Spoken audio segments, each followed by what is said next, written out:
शीर्षि पुराण उमा संहिता अध्याय 49, 50, 51। देवताओं का गर्व दूर करने के लिए तेज पुंज रूपिणी उमा का प्रादुर्भाव। देवी के द्वारा दुर्गम असुर का वध तथा उनके दुर्गा, शताक्षी, शाकंभरी तथा भ्रामरी आदि नाम पड़ने का कारण। देवी के क्रिया योग का वर्णन। देवी की मूर्ति एवं मंदिर के निर्माण, स्थापन तथा पूजन का महत्व। पराअंबा की श्रेष्ठता, विभिन्न मासों और तिथियों में देवी के व्रत, उत्सव और पूजन आदि के फल तथा इस संहिता के श्रवण एवं पाठ की महिमा। मुनियों ने कहा, संपूर्ण पदार्थों के पूर्ण ज्ञाता सूजी, भुवनेश्वरी उमा के जिनसे सरस्वती प्रकट हुई थी, अवतार का पुनः वर्णन कीजिए। वे देवी पर ब्रह्म, मूल प्रकृति, ईश्वरी निराकार होती हुई भी साकार तथा नित्य आनंदमयी सती कही जाती हैं।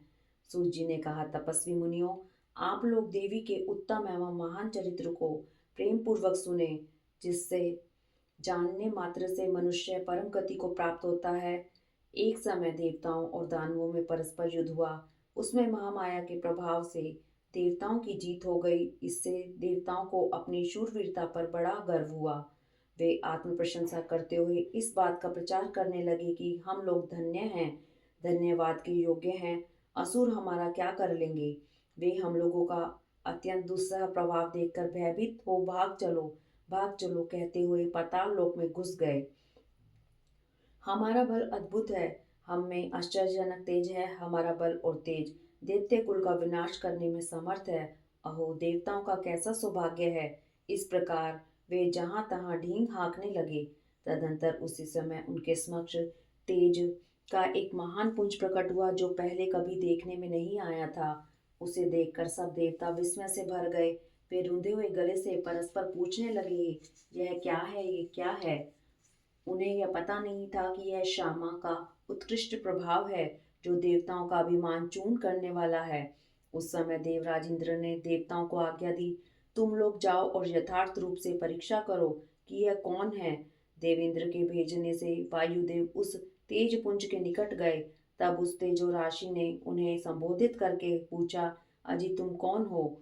उस महान तेज के इस प्रकार पूछने पर वायु देवता अभिमान पूर्वक बोले, मैं वायु हूँ, संपूर्ण जगत का प्राण हूँ।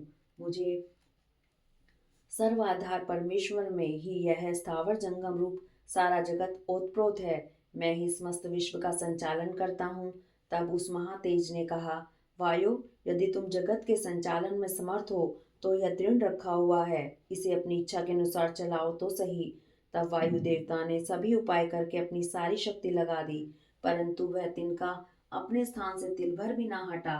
इससे वायुदेव लज्जित हो गए। वे चुप हो गए, इंद्र की सभा से लौट आए और अपनी प्राज्ञ के साथ वहां का सारा वृतांत उन्होंने सुनाया। वे बोले, देवेंद्र, हम सब लोग झूठे ही अपने में सर्वेश्वर होने का अभिमान रखते हैं, क्योंकि किसी छोटी सी वस्तु का भी हम कुछ नहीं कर सकते। तब इंद्र ने बारी बारी से समस्त देवताओं को भेजा। जब वे उसे जानने में समर्थ न हो सके, तब इंद्र स्वयं गए। इंद्र को आते देख वह अत्यंत दुस्सह तेज तत्काल अदृश्य हो गया। इससे इंद्र बड़े विस्मित हुए और मन ही मन बोले, जिसका ऐसा चरित्र है उसी सर्वेश्वर की मैं शरण लेता हूँ।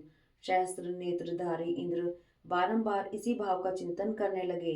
इसी समय निश्चल करुणा में शरीर धारण करने वाली सच्चिदानंद स्वरूपिणी शिवप्रिया उमा उन देवताओं पर दया करने और उनका गर्व हरने के लिए चैत्र शुक्ला नवमी को दोपहर में वहां प्रकट हुई।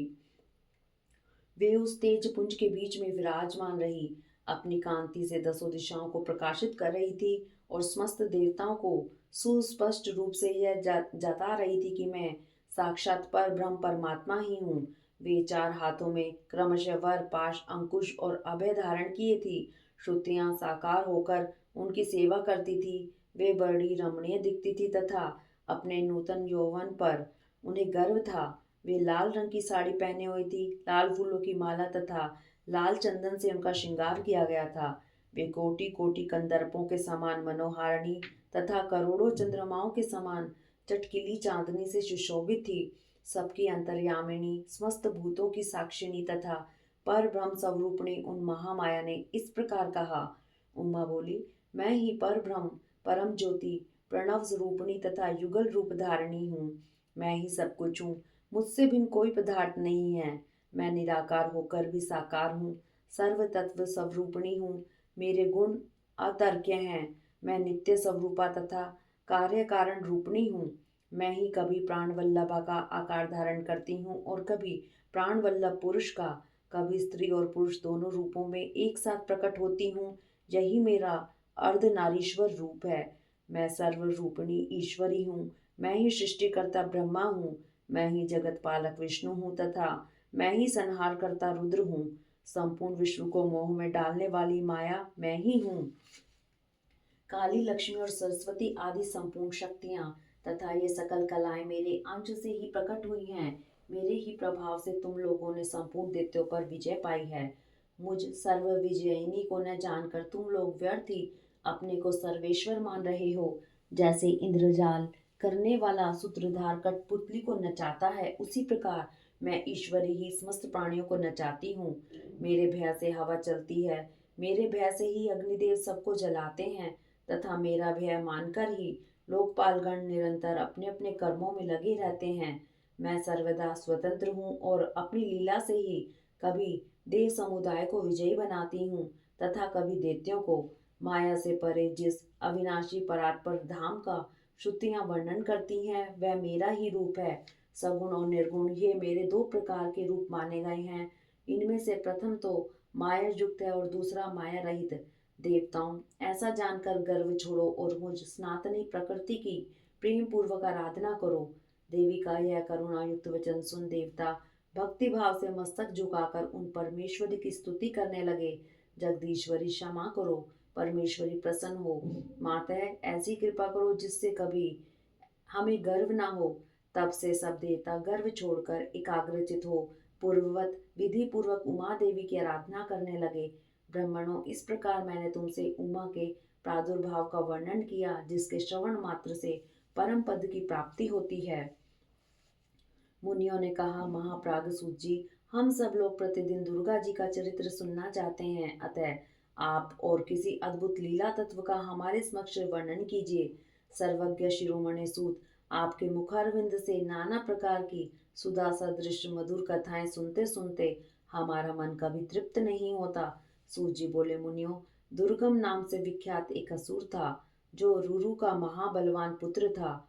उसने ब्रह्मा जी के वरदान से चारों वेदों को अपने हाथों में कर लिया था तथा देवताओं के लिए अजय बल पाकर उसने भूतल पर बहुत से ऐसे उत्पात किए, जिन्हें सुनकर देवलोक में देवता भी कंपित हो उठे। वेदों के अदृश्य हो जाने पर सारी वैदिक क्रिया नष्ट हो चली। उस समय ब्राह्मण और देवता भी दुराचारी हो गए। न कहीं दान होता था, न अत्यंत उग्र तप किया जाता था, न यज्ञ होता था और न होम ही किया जाता था। इसका परिणाम यह हुआ कि पृथ्वी पर 100 वर्षों के लिए वर्षा बंद हो गई। तीनों लोकों में हाहाकार मच गया। सब लोग दुखी हो गए। सबको भूख प्यास का महान कष्ट सताने लगा। कुआं, बावड़ी, सरोवर, सरिताएं और समुद्र भी जल से रहित हो गए। समस्त वृक्ष और लताएं भी सूख गई। इससे समस्त प्रजाओं के चित्त में बड़ी दीनता आ गई। उनके महान दुख को देखकर सब देवता महेश्वरी योग माया की शरण में गए। देवताओं ने कहा, महामाए, अपनी सारी प्रजा की रक्षा करो, रक्षा करो। अपने क्रोध को रोको, अन्यथा सब लोग निश्चय ही नष्ट हो जाएंगे। कृपा सिंधु दीन बंधो। जैसे शुंभ नामक दैत्य महाबली, निशुंभ, धूम्राक्ष, चंड मुंड महान शक्तिशाली, रक्त बीज, मधु कैटभ तथा महिषासुर का तुमने वध किया था, उसी प्रकार इस दुर्गम असुर का शीघ्र ही संहार करो। बालकों से पग पग पर अपराध बनता ही रहता है। केवल माता के सिवा संसार में दूसरा कौन है जो उस अपराध को सहन करता हो। देवताओं और ब्राह्मणों पर जब जब दुख आता है, तब तब शीघ्र ही अवतार लेकर तुम सब लोगों को सुखी बनाती हो। देवताओं की यह व्याकुल प्रार्थना सुनकर कृपामयी देवी ने उस समय अपने अनंत नेत्रों से युक्त रूप का दर्शन कराया। उनका मुखारविंद प्रसन्नता से खिला हुआ था और वे अपने चारों हाथों से क्रमशः धनुष, बाण, कमल तथा नाना प्रकार के फल मूल लिए हुए थी। उस समय प्रजाजनों को कष्ट उठाते देख उनके सभी नेत्रों में करुणा के आंसू छलक आए। वे व्याकुल होकर लगातार 9 दिन और 9 रात रोती रही। उन्होंने अपने नेत्रों से अश्रु जल की सहस्त्रों धाराएं प्रवाहित की। उन धाराओं से सब लोग तृप्त हो गए और समस्त औषधियां भी सिंच गई। सरिताओं और समुद्रों में अगाध जल भर गया। पृथ्वी पर साग और फल फूल के अंकुर उत्पन्न होने लगे। देवी शुद्ध हृदय वाले महात्मा पुरुषों को अपने हाथ में रखे हुए फल बांटने लगी। उन्होंने गौं के लिए सुंदर घास और दूसरे प्राणियों के लिए यथा योग्य भोजन प्रस्तुत किए।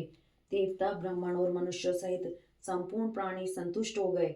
तब देवी ने देवताओं से पूछा, तुम्हारा और कौन सा कार्य सिद्ध करूं?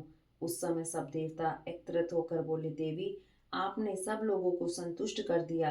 अब कृपा करके दुर्गमासुर के द्वारा अपहत हुए वेद लाकर हमें दीजिए।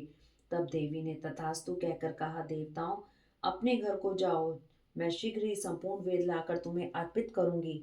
यह सुनकर सब देवता बड़े प्रसन्न हुए। वे प्रफुल्ल नीलकमल के समान नेत्रों वाली जगत धोनी जगदम्बा को भांति भांति प्रणाम करके अपने अपने धाम को चले गए।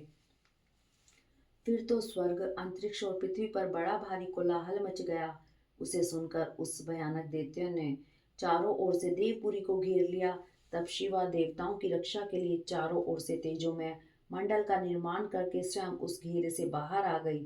फिर तो देवी और दैत्य दोनों में घोर युद्ध आरंभ हो गया। सम्रांगण में दोनों ओर से कच्छ को छिन्न भिन्न कर देने वाले तीखे बाणों की वर्षा होने लगी। इसी बीच में देवी के शरीर से सुंदर रूप वाली काली, तारा, छिन्नमस्ता, श्रीविद्या, भुवनेश्वरी, भैरवी, बगला, ध्रुमा, श्रीमती, त्रिपुर सुंदरी और मातंगी, ये 10 महाविद्याएं अस्त्र शस्त्र लिए निकली। तत्पश्चात दिव्य मूर्ति वाली असंख्य मातृकाएं प्रकट हुई। उन सब ने अपने मस्तक पर चंद्रमा का मुकुट धारण कर रखा था और वे सब की सब विद्युत के समान दीप्तिमती दिखाई देती थी। इसके बाद उन मातृगणों के साथ दैत्यों का भयंकर युद्ध आरंभ हुआ। उन सब ने मिलकर उस रौरव अथवा दुर्गम दैत्य की 100 अक्षौहिणी सेनाएं नष्ट कर दी। इसके बाद देवी ने त्रिशूल की धार से उस दुर्गम दैत्य को मार डाला। वह दैत्य जड़ से खोदे गए वृक्ष की भांति पृथ्वी पर गिर पड़ा।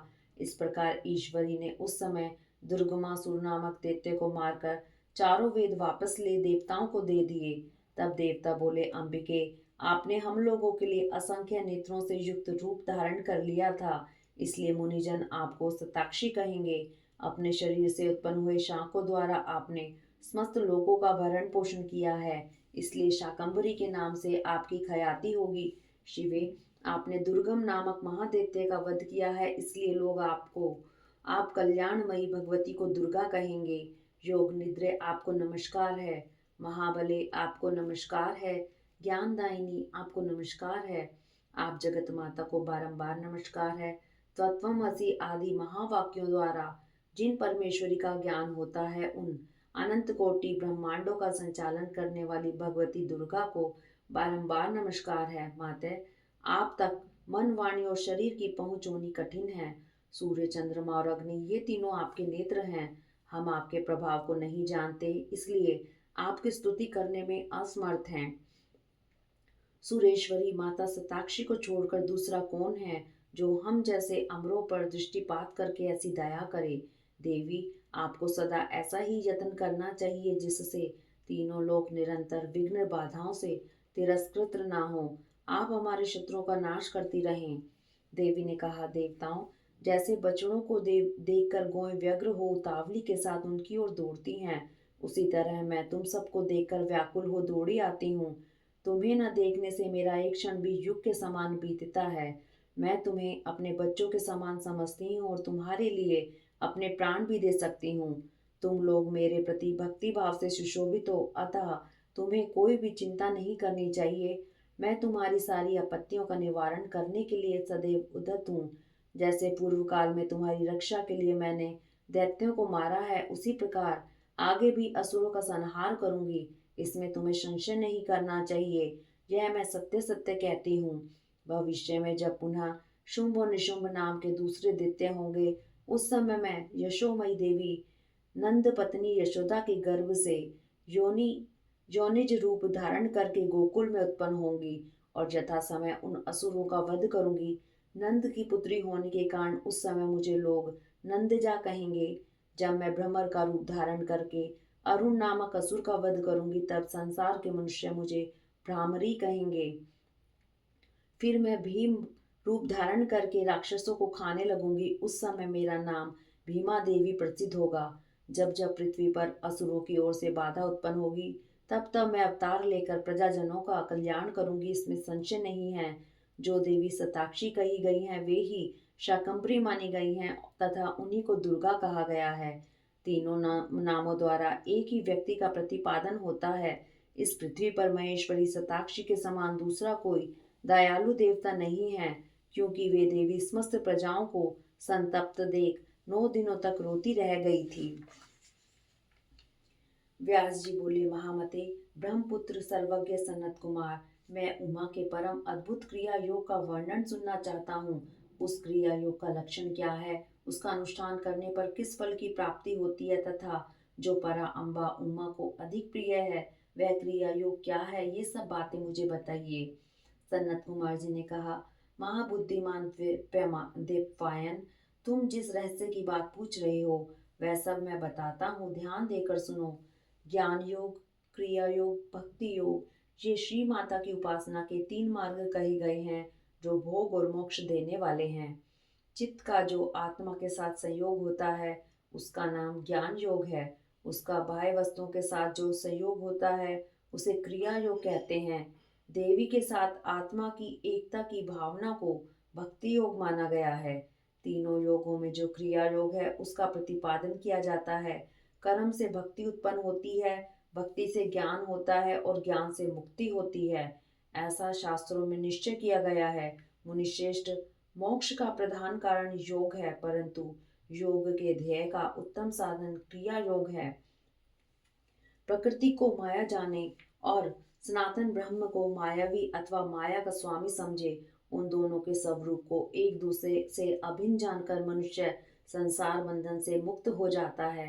काली नंदन, जो मनुष्य देवी के लिए पत्थर, लकड़ी अथवा मिट्टी का मंदिर बनाता है उसे पुण्य फल का वर्णन सुनो। प्रतिदिन योग के द्वारा आराधना करने वाले को जिस महान फल की प्राप्ति होती है वह सारा फल उस पुरुष को मिल जाता है जो देवी के लिए मंदिर बनवाता है। श्री माता का मंदिर बनवाने वाला धर्मात्मा पुरुष अपनी पहले बीती हुई तथा आगे आने वाली हजार हजार पीढ़ियों का उद्धार कर देता है। करोड़ों जन्मों में किए हुए थोड़े से या बहुत जो पाप शेष रहते हैं वे श्री माता के मंदिर का निर्माण आरंभ करते ही क्षण भर में नष्ट हो जाते हैं। जैसे नदियों में गंगा, संपूर्ण नदों में सोनभद्र, क्षमा में पृथ्वी, गहराई में समुद्र और समस्त ग्रहों में सूर्य देव का विशिष्ट स्थान है, उसी प्रकार समस्त देवताओं में श्री परा अम्बा श्रेष्ठ मानी गई हैं। वे समस्त देवताओं में मुख्य हैं। जो उनके लिए मंदिर बनवाता है वह जन्म जन्म में प्रतिष्ठा पाता है। काशी, कुरुक्षेत्र, प्रयाग, पुष्कर, गंगा सागर तट, नैमिषारण्य, अमरकंटक पर्वत, परम पुण्य में श्री पर्वत, ज्ञान पर्वत, गोकर्ण, मथुरा, अयोध्या और द्वारका इत्यादि पुण्य प्रदेशों में अथवा जिस किसी भी स्थान में माता का मंदिर बनवाने वाला मनुष्य संसार बंधन से मुक्त हो जाता है। मंदिर में ईंटों का जोड़ जब तक या जितने वर्ष रहता है उतने हजार वर्षों तक वह पुरुष मणिद्वीप में प्रतिष्ठित होता है। जो समस्त शुभ लक्षणों से संपन्न उमा की प्रतिमा बनवाता है वह निर्भय होकर अवश्य उनके परम धाम में जाता है।